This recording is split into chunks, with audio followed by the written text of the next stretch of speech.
Vou seguindo para falar sobre um assunto que eu acho que é uma preocupação assim de todos nós, pais, né, e da sociedade de um modo geral.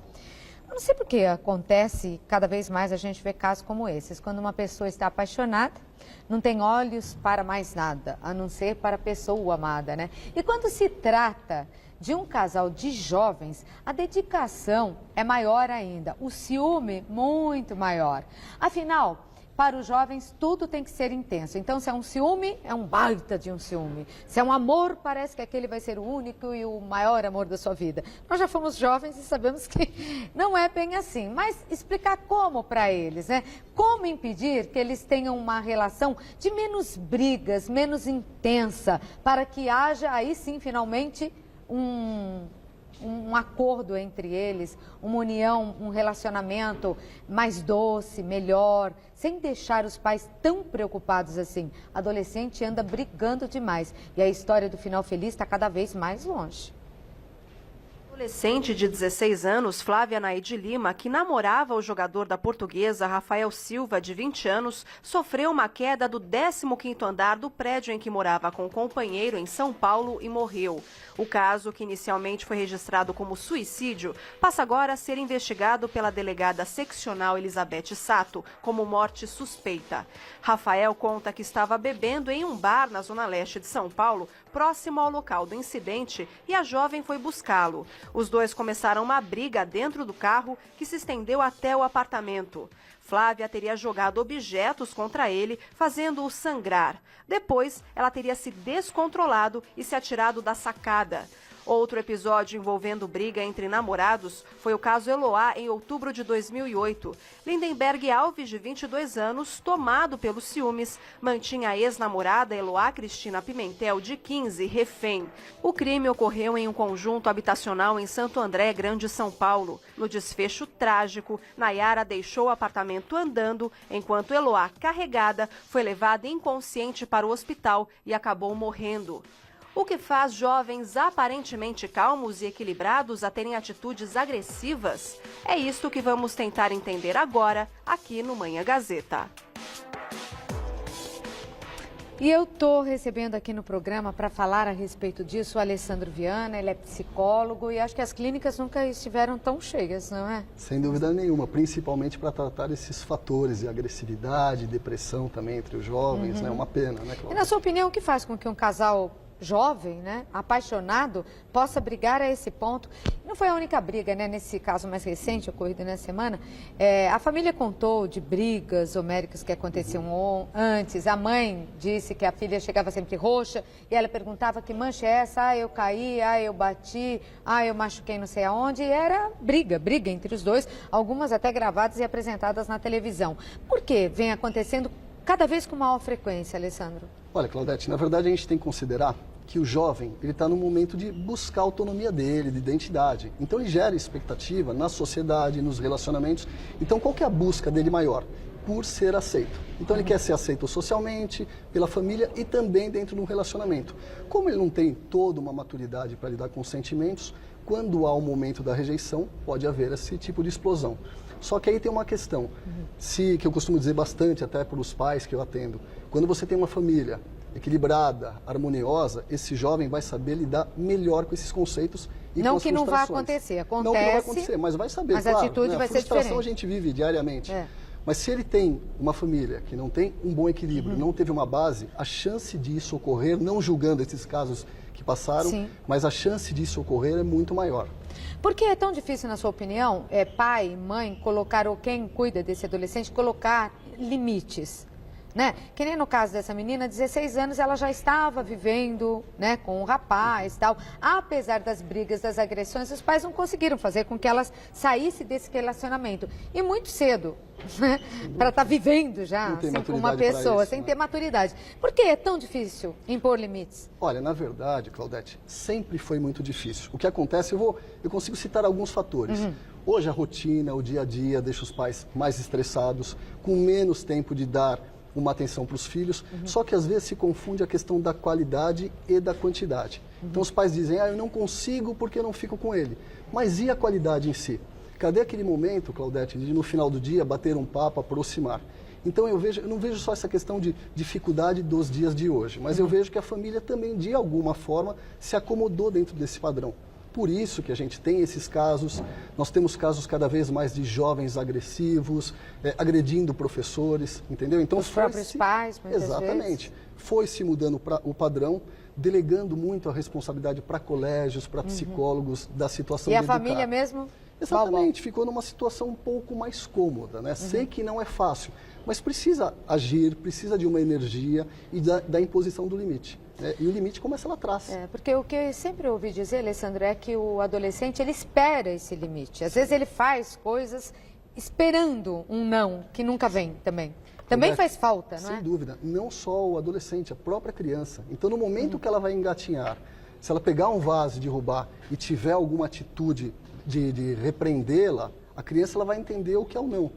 Na fase da infância para a idade adulta, ela começa a desafiar um pouco mais. Então, é importante essa colocação do não. Porque o não, Claudete, é na infância, na adolescência, na idade adulta, no mercado de trabalho. Vai ter... Exatamente. Se você doutrina lá atrás, fica muito mais fácil ali na frente. E agora, nessa situação de hoje, assim, a gente está falando aqui da família, não é? Eu acho que grande responsabilidade está na família, porque as pessoas não conversam mais nem dentro de casa, acabam não fazendo as refeições, nenhuma delas, né? Todo mundo junto, em muitas famílias é assim, cada um no seu quarto, cada um com seu computador, internet, cada um no seu mundo, e é outra coisa que preocupa. O que o filho está fazendo na internet tanto tempo? Os pais trabalhando, a mulher trabalhando fora de casa muito mais do que no passado. Você acha que tudo isso teve interferência? E uma palavrinha que parece querer consertar ou desculpar tudo, bipolar. Eu nunca vi falar tanto em pessoas bipolares. Na verdade, o termo bipolar vem como um rótulo para se acomodar.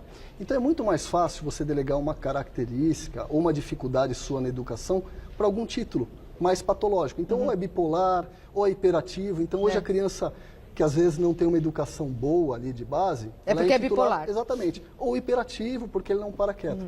Então, o que está acontecendo? A família é responsável por isso. Não é? Como você falou hoje, o que eu atendo muito?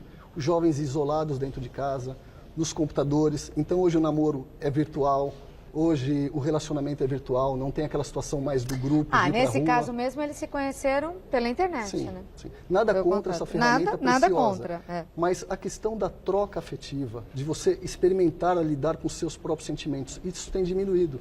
Então nós vemos os jovens muito mais isolados e a própria família isolada. Né? Como eu falei, tudo bem, não temos a mesma quantidade de anos atrás, cada vez nós trabalhamos muito mais, mas vamos priorizar a qualidade, Claudete, porque isso dá para a gente remanejar. Então trocamos as 5 horas com o filho por 1 hora com muita qualidade. E às vezes parece que você não conhece o próprio filho, porque em casa tem uma atitude e fora tem outra atitude.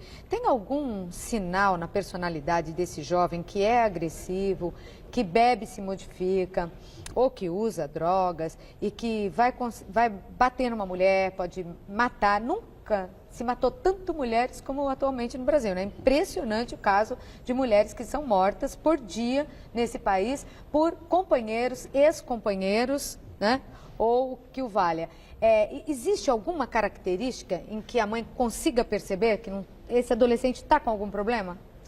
Claudete, às vezes eu ouço de alguns pais, o meu filho é bem tranquilo, ele fica o dia inteiro no videogame ou no computador tal. É um amor de menino? Exatamente, é um amor de menino, mas vamos pensar, ficar o dia inteiro num videogame, num computador, é saudável?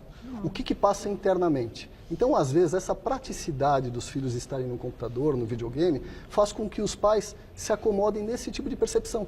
E aí vem aquele discurso, mas ele sempre foi muito tranquilo e de repente explodiu. Negativo. Ele já tinha alguma coisa que não foi percebida. De repente, aquele próprio isolamento poderia ser um sintoma de uma depressão. E a depressão pode explodir ou num choro ou também numa agressividade. Então, eu acho que falta um pouco mais de atenção para isso. Ou até numa autoagressividade. Exatamente, autoflagelação. Quantos jovens que eu atendo que, de repente, pega... E o suicídio é muito grande entre adolescentes também, não é, doutor? E olha, infelizmente, cada vez aumentando, Claudete. Como eu falo, tá uma desestrutura emocional muito grande. Então, o jovem hoje, ele não está sabendo como lidar, ele não está tendo a família ali orientando, não está tendo esse tipo de comunicação. Então, imagina, um jovem que não tem a maturidade emocional formada, quando vem algum sentimento, vai dar um problema, certamente. como esses que a gente tem visto por aí. Exatamente. E pode acontecer de ser personalidade de um e não de outro na mesma família, não? Sim. Entre irmãos? Sim, vamos partir do princípio que o que vai formar a nossa personalidade é como a gente observa e recebe a informação do meio. Então, para te dar um exemplo bem simplista, se uma criança, no desenvolvimento dela, recebe uma crítica do pai e ela entende que aquela crítica é algo construtivo, motivacional, aquilo vai estruturar a sua autoestima. Então, ela vai entender aquilo como um desafio positivo. Se um outro irmão recebe e entende aquela crítica como algo para espizinhá-lo, para agredi-lo, aquilo vai interferir na autoestima. Então, certamente vai se desenvolver um jovem mais inseguro, com tendências a ter maiores problemas. O que você poderia aconselhar pais que estão vendo o nosso programa agora, que estão preocupados, até jovens que nesse horário já assistem bastante programa, já estão acordados, né? Ou estão chegando das baladas aí que acontecem em São Paulo, mas quando perceber que é necessária a interferência de um profissional, uma ajuda profissional? Tá. Na verdade, eu prezo o seguinte aspecto. Se eu acho que tem alguma coisa, deve investigar. Dentro da nossa cultura ocidental, a gente espera acontecer um problema para ir se investigar. E, Claudete, vale ressaltar que eu recebo muito e-mails de jovens nos programas que eu vou, falando assim, olha, eu não consigo, eu estou com um problema, só que meu pai não vai me ouvir, minha mãe não vai me ouvir. Olha que triste isso, né? Então, eu acho que a grande chave é a aproximação da família. É a família se entender, ter essa comunicação, ter aquele final de semana, aquele almoço de família, que até isso, infelizmente, não está tendo mais. É verdade. E se tem alguma hipótese de que algo não está bem, temos excelentes profissionais aí para fazer avaliações. O máximo que vai acontecer é uma orientação e falar que está tudo bem. Mas aí, Alessandro, num caso desse, a família é tratada, não? Porque Sem então, dúvida se nenhuma. o problema está, né, em como essa família age, tem que se tratar a família inteira. Na verdade, é um, não só esse trabalho, jovem. um trabalho geral ali. Você faz, no caso de um jovem problemático, você faz uma avaliação, um diagnóstico, devolve essas informações para os pais e aí você começa a orientação para a estrutura da família. Porque não adianta você tratar o jovem e a família manter o mesmo padrão problemático, né? Você vai nadar contra a maré. Esse caso que nós começamos falando, do Rafael, da menina Flávia, de 16 anos, você chegou a acompanhar? Acompanhei. Está acompanhando, né? Porque Sim, ainda sim, está. sim. Né, a polícia está começando a investigar. O que te parece? Então, na verdade, eu já tenho um questionamento, não julgando, né? Quem sou eu para julgar, mas um questionamento de 16 anos já morando sozinho. Aí Um rapaz de 20. Com um rapaz de 20. Aí essa moça, em várias situações, apresentando hematomas, sinais de agressividade. Então, se é uma situação só, imagine você que tem filhos. Se é uma situação, tudo bem, aconteceu tal, mas se é uma frequência, num ambiente que você já sabe que era tumultuado, porque pelo que eu li, já tinham brigas, os pais já tinham essa percepção. Então, ao meu ver, faltou uma intervenção um pouquinho mais... Aí não tem jeito, tem que Claudete, intervir, nós temos né? que salvar vidas, né? Não tem jeito, não dá para protelar, porque acontece isso. É verdade, é a morte anunciada, como se diz, né? Exatamente. Porque alguma coisa de ruim vai acontecer se você está vendo a situação assim. Claudete, Porque se o relacionamento chega a esse ponto, melhorar não vai, não é? Sim, na verdade não. Só tende a se a piorar. gente for ver esses atos, né, essas que aparecem na mídia de agressividade, se você for São ver... vários e parecidos. Exatamente, sempre tem um precedente, sempre tem um desequilíbrio, já tem um anúncio ali de que algo não está legal. Né? Então, assim, vale investigar, tem que intervir, é responsabilidade sim dos pais. Como no caso lá da Amy Winehouse, que também era uma morte anunciada, como ela agia e naquele relacionamento doentio, né? Sem dúvida. Olha, você sabe que, infelizmente, eu tinha até comentado com a minha esposa, eu falei, é triste, porque infelizmente o fim dessa menina vai ser ou um suicídio ou uma overdose. E aí eu até me choquei, porque de repente aconteceu. Mas se a gente for ver, era esperado. Né? Tinha um desequilíbrio ali, tinha uma família que a gente agora está vindo à tona na mídia, que já tinha um desequilíbrio também. Então é consequência de uma situação. E normalmente, como no caso da Eloá, como esses casos, depois, quando você vai investigar, quando a polícia investiga e que a informação vem à tona, tem sempre uma família desestruturada, né? Exatamente, por trás de casos assim. Então é hora de rever, né? De pensar mais na família em si. Que realmente eu também concordo com você, eu acho que está... Os valores foram mudando. Nossa, né? muito, infelizmente muito, né? E se você não tem nada para se apegar quando o problema aparece na sua vida, porque eu acho que outro pilar importante é a religiosidade, não importando a religião, e que hoje em dia fé, também né? se vê pouco, a fé, tem que ter fé. Alessandro, muito obrigada por ter vindo, gostei de conversar aqui com você, viu, para mim, que foi um prazer. Alessandro Viana, psicólogo, falando um pouquinho para a gente tentar entender, né? Será que são todos bipolares agora? Então, a gente tem que pensar mais e procurar ajuda enquanto é tempo. Um abraço para você, muito obrigada, Alessandro.